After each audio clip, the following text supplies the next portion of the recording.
நீங்கள் எப்போவாச்சும் உங்களால் ஏன் கன்சிஸ்டன்சியாக படிக்க முடியலன்னு யோசிச்சிருக்கீங்களா? நான் யோசிச்சிருக்கேன்.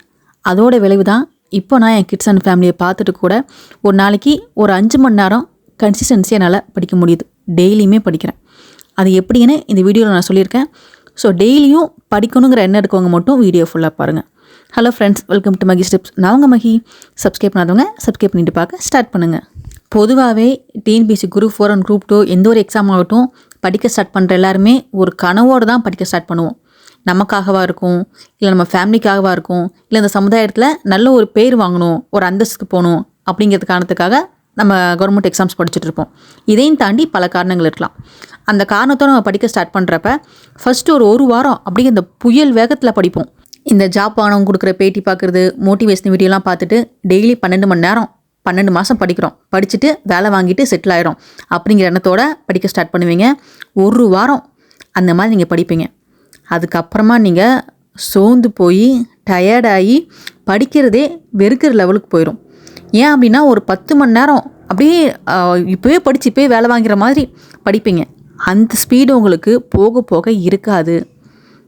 அதுக்கு தான் சொல்கிறேன், நீங்கள் இப்போ பிகினர்ஸாக இருக்கீங்க, படிக்க ஸ்டார்ட் பண்ணுறீங்க அப்படின்னா கொஞ்சம் கொஞ்சமாக ஸ்பீட் பண்ணுங்கள்.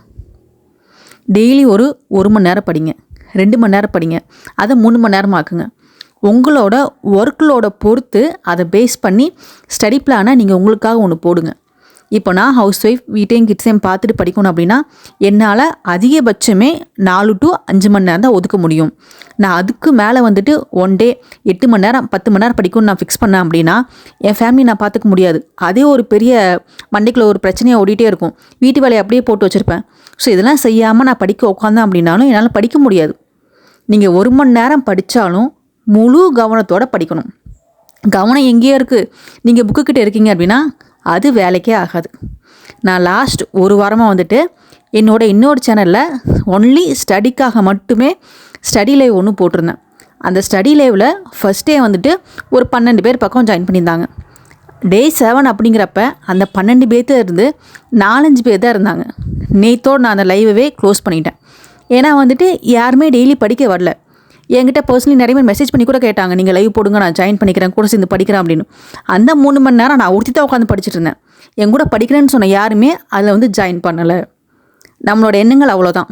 யாராச்சும் படித்தா இவங்க மட்டும் இப்படி இவ்வளோ நேரம் படிக்கிறாங்க, நம்மளும் படிப்போமே அப்படின்னு ஏட்டிக்கு போட்டி போட்டு தான் 10 மணி 8 மணி படிப்போம். உங்களால் இவ்வளோ நேரம் முடியும் அப்படின்னு நீங்கள் கணக்கு போடவே மாட்டீங்க. ஸோ நீங்கள் வேலைக்கு போயிட்டு படிக்கிறீங்களா, டெய்லி 2 மணி நேரம். வீட்டில் இருக்கீங்களா, ஹவுஸ் ஒய்ஃபா அப்படின்னா டெய்லி 3 மணி நேரம் கண்டிப்பாக படிக்க முடியும். குழந்தைங்க இருக்குது, என்னவா இருந்தாலும் சரி. ஏன்னா நானும் வந்துட்டு என் பையன் ரொம்ப குழந்தையாக இருக்கிறப்ப தான் நான் படிக்க ஆரம்பித்தேன். ஸோ அவங்க தூங்குற டைம்லலாம் படிக்கலாம். உடனே ஒரு சிலர் கமெண்ட் பண்ண வந்துடுவீங்க, உங்களுக்கு குழந்தைங்கள பார்த்துக்க ஆள் இருக்கும், வீட்டு வேலை பார்த்துக்க ஆள் இருக்கும்னு. எனக்கு எதுக்குமே ஆள் இல்லை, நான் தான் எல்லாமே பார்த்துக்கிறேன். ஸோ ஃபைனலி நீங்கள் படிக்க ஸ்டார்ட் பண்ணிட்டீங்கன்னா டெய்லி 1 மணி நேரம் ஒரு இடத்துல உட்காந்து உங்களால் படிக்க முடியுதாங்கிறத செக் பண்ணுங்கள். ஒரு வாரம் அந்த மாதிரி படிங்க.